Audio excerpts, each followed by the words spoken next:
Béni soit le nom du Père, du Fils et du Saint-Esprit. Amen. O Dio, vieni a salvarci. Signore, vieni presso il nostro aiuto. Gloria al Padre, al Figlio e allo Spirito Santo. Ora e sempre nei secoli dei secoli.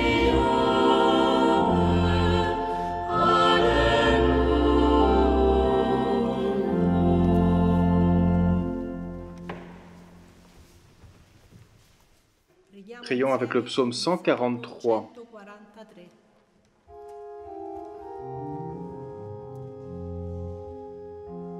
Béni soit le Seigneur, mon rocher.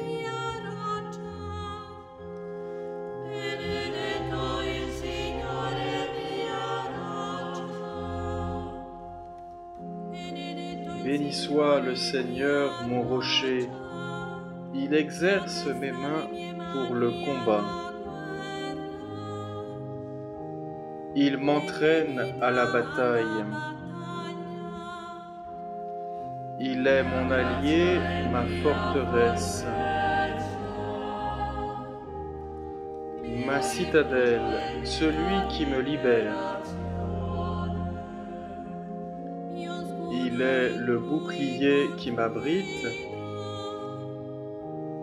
Il me donne pouvoir sur mon peuple.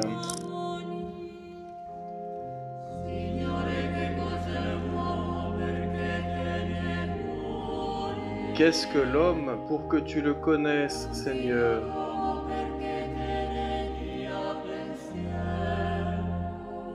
Le fils d'un homme pour que tu comptes avec lui. L'homme est semblable à un souffle. Ses jours sont une ombre qui passe. Seigneur, incline les cieux et descends. Touche les montagnes, qu'elles brûlent. Décoche des éclairs de tous côtés. Tire des flèches et répand la terreur.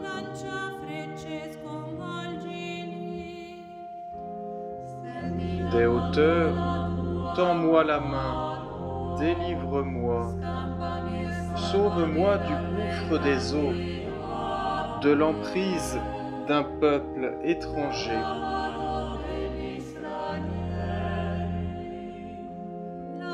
Il dit des paroles mensongères. Sa main est une main parjure. Pour toi, je chanterai un chant nouveau. Pour toi, je jouerai sur la harpe à 10 cordes. Pour toi qui donnes au roi la victoire et sauve de l'épée meurtrière David, ton serviteur.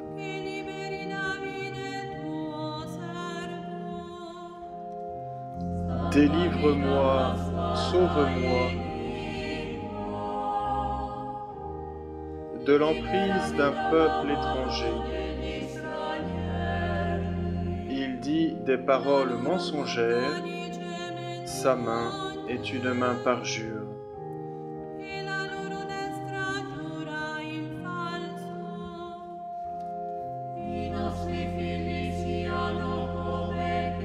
Que nos fils soient pareils à des plants bienvenus dès leur jeune âge. Nos filles pareilles à des colonnes sculptées pour un palais.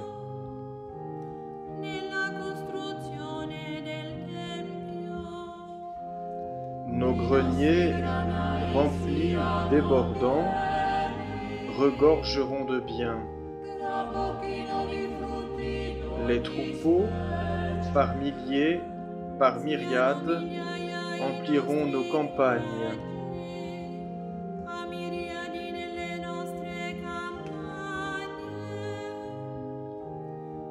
Nos vassaux nous resteront soumis, plus de défaites. plus de brèches dans nos murs, plus d'alerte sur nos places. Nessun gemido nelle nostre piazze. Heureux le peuple ainsi comblé, heureux le peuple qui a pour Dieu le Seigneur.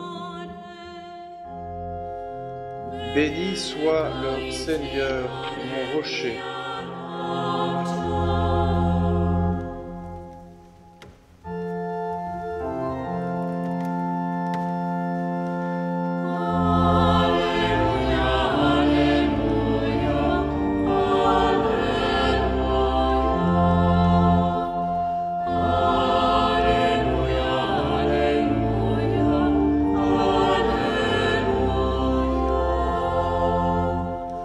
Questo è il Vangelo dei poveri, la liberazione dei prigionieri, la vista dei ciechi, la libertà degli oppressi.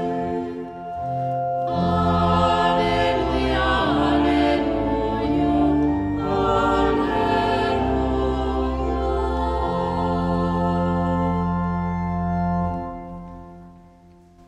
De l'Évangile selon saint Luc, au chapitre 7.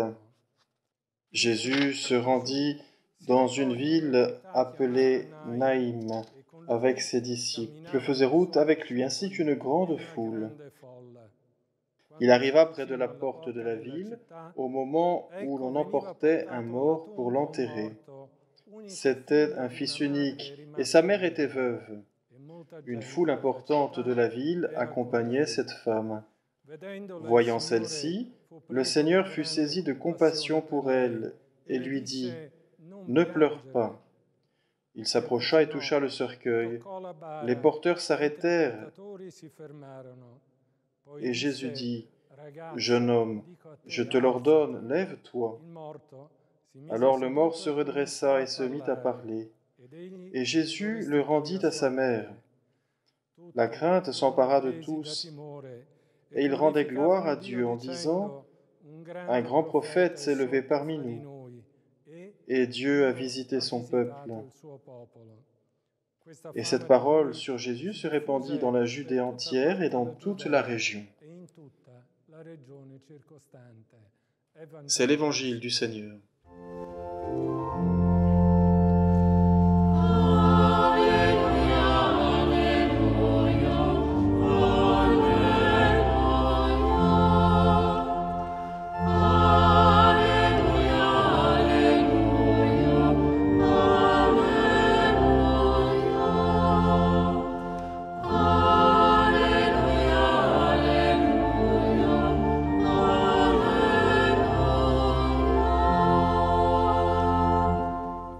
Chers frères et sœurs, Naïm est une petite ville située à 10 km au nord-est de Nazareth, à une journée de marche de Capharnaüm.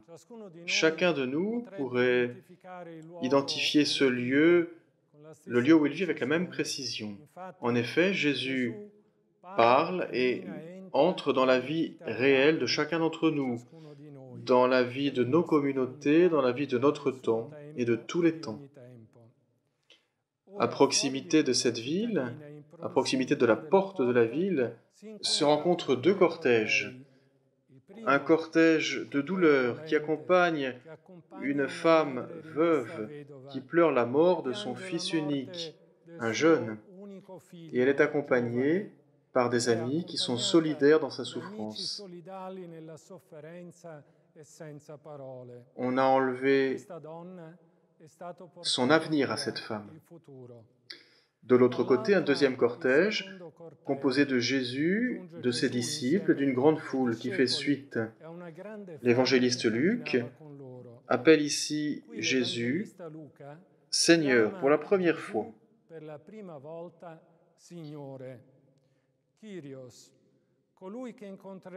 Qui est ce Seigneur? Celui que nous rencontrerons dans le royaume, qui sera à la droite du Père. Le Seigneur, pas seulement Jésus. Le Seigneur vient de Nazareth, de Capharnaüm, mais nous pourrions dire qu'il vient de Pâques. Il vient de l'avenir. Le Seigneur appartient à l'avenir. Il est porteur d'avenir. Ce que Dieu nous a révélé, plein de promesses. Une victoire sur la mort, une nouvelle création, avec des cieux nouveaux, une terre nouvelle, des peuples nouveaux.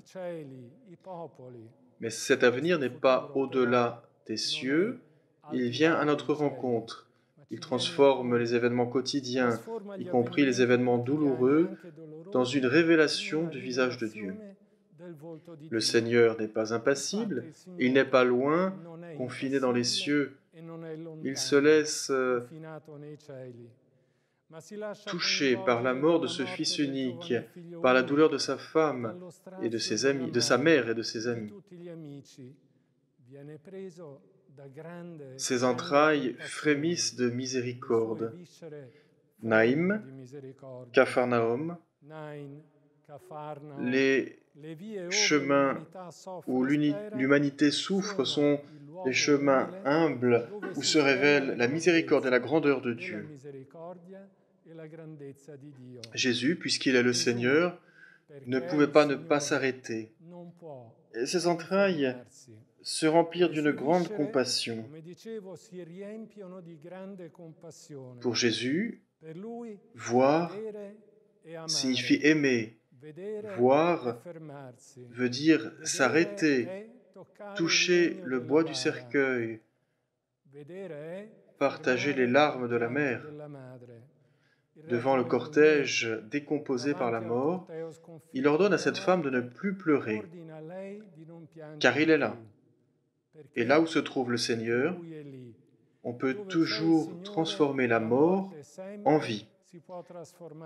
Ainsi, il s'adresse au jeune homme, le fait s'asseoir sur le cercueil, de même que l'ange était assis sur le cercueil de Jésus.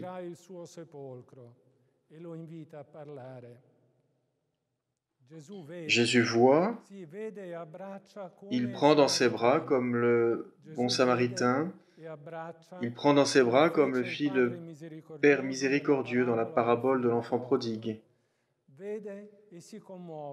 Jésus transforme le cortège funèbre en un cortège d'hommes et de femmes ouverts à l'espérance.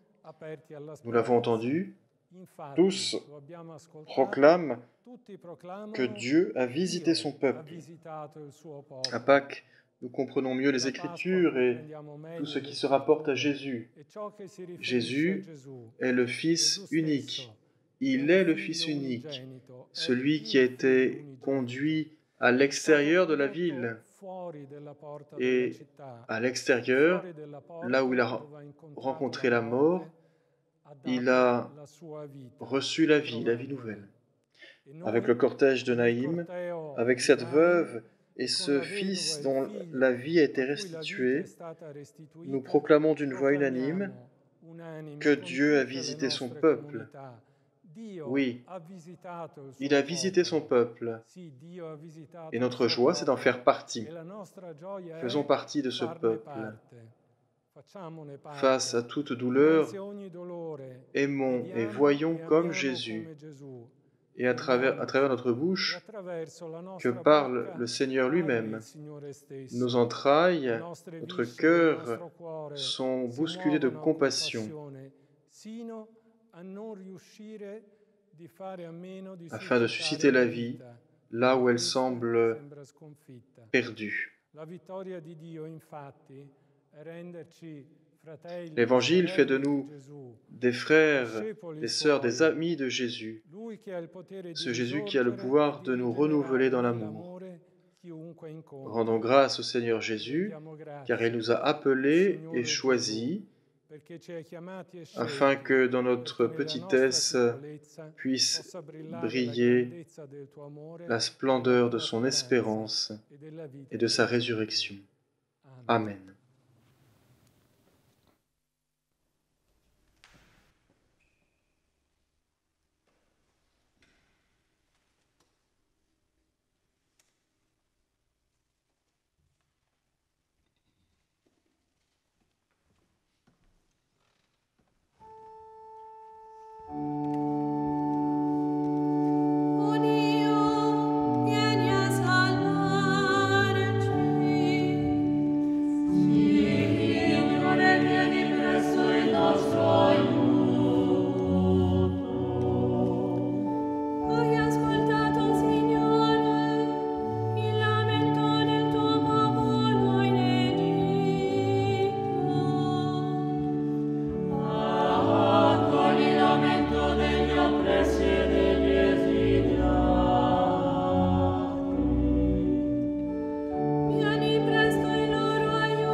Seigneur, apprends-nous à prier.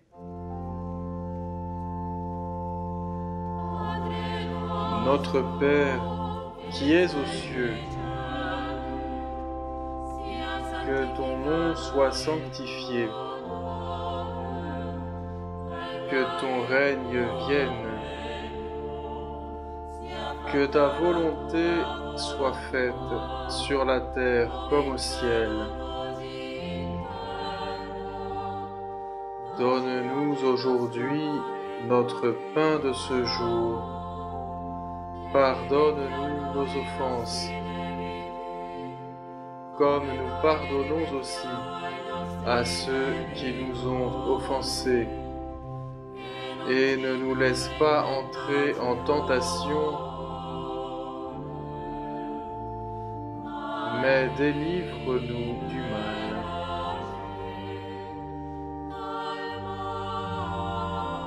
Amen.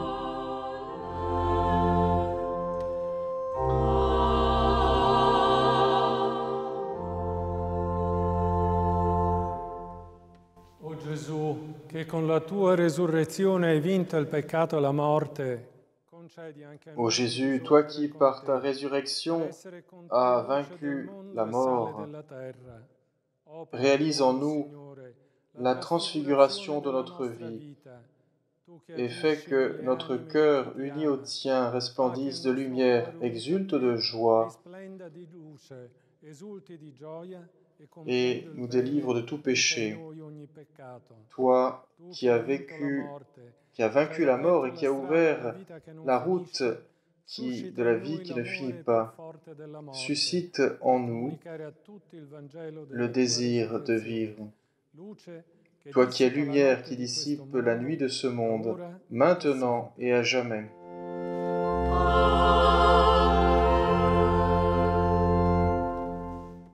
Le don de la paix que Dieu nous offre, communiquons-le les uns aux autres par notre regard et par le cœur.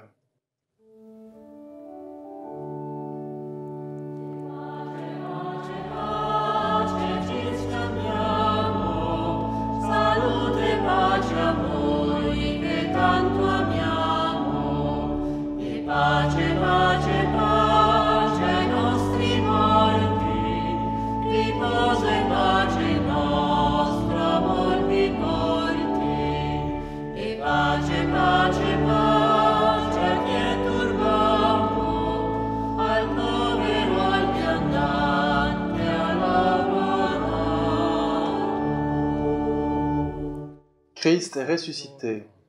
Il est vraiment ressuscité.